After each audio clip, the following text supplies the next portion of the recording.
You had a show that I watched while I was on my run yesterday, the day before, with Caleb Hammer. Yeah.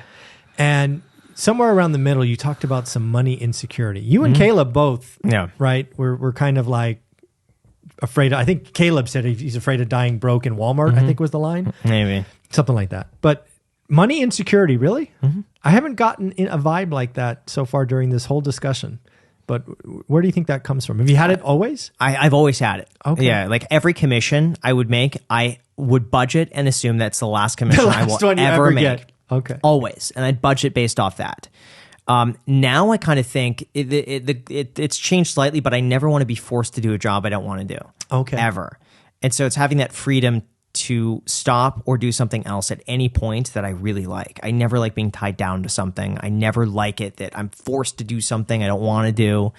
Okay. I get a lot of satisfaction in feeling like I have a lot of choice and autonomy in my life, that I could pick and choose things. So I think, I kind of budget my life around what I could make from my investments. Sure. I just assume that everything goes to zero tomorrow. And then I also assume, can I sustain the current lifestyle with variables on top of that? Can I sustain what I'm doing now with the market going down 50%? Okay. Can I sustain that with perhaps a medical injury or incident? What if I have children? What if one of them has a disability? What if I have to take care of parents? There's all these things that get piled on. And so I'm like, if I'm sustained here, let's build up the arsenal for all these miscellaneous life things that one of them will probably happen. So I'd rather be prepared for that and everything, because why not? It gives me a little more peace of mind. No, I'm just trying to play with that, right? Because, and I'm trying to relate it to, average Joe and Jane, right? And let's talk about average Joe and Jane, right? We, whether or not we're in a recession or not, there's one that's coming, right? They're a part of the economic world. You really started your real estate career in a recession. What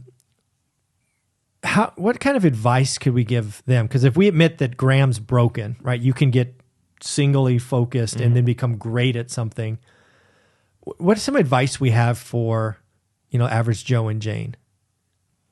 Hopefully it's to find a passion that you really, really, really like doing, and then you never have to work. I like that. So that's always been the case for me, is I've always found something that I've loved. Something since that I would do 12. for free that just happened to make money. Yeah. But I also understand that not people have hobbies and interests that don't make money, or they don't want to turn them into a business. They don't, and a lot of people too. I initially I thought, like, why wouldn't everyone just want to be an entrepreneur? I met so many people who don't want that. Who purely just but who just want like a normal life where they could check out at 5 p.m., not worry about business or anything, making payroll. Or spend time with family. And I think from my mind is wired for high stress, where I'm always working and always doing something. Still? And other people, for the most part, I think I'm always thinking about something.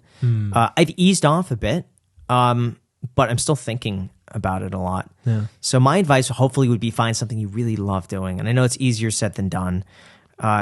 Beyond that, though, I'd say probably really like hunker down on personal finance. And you don't have to know a lot. I mean, most of what you need, what did they say? It could be written on an index card. I mean, that's good for 90% of people, I'm sure. I agree. But live below your means. Yeah.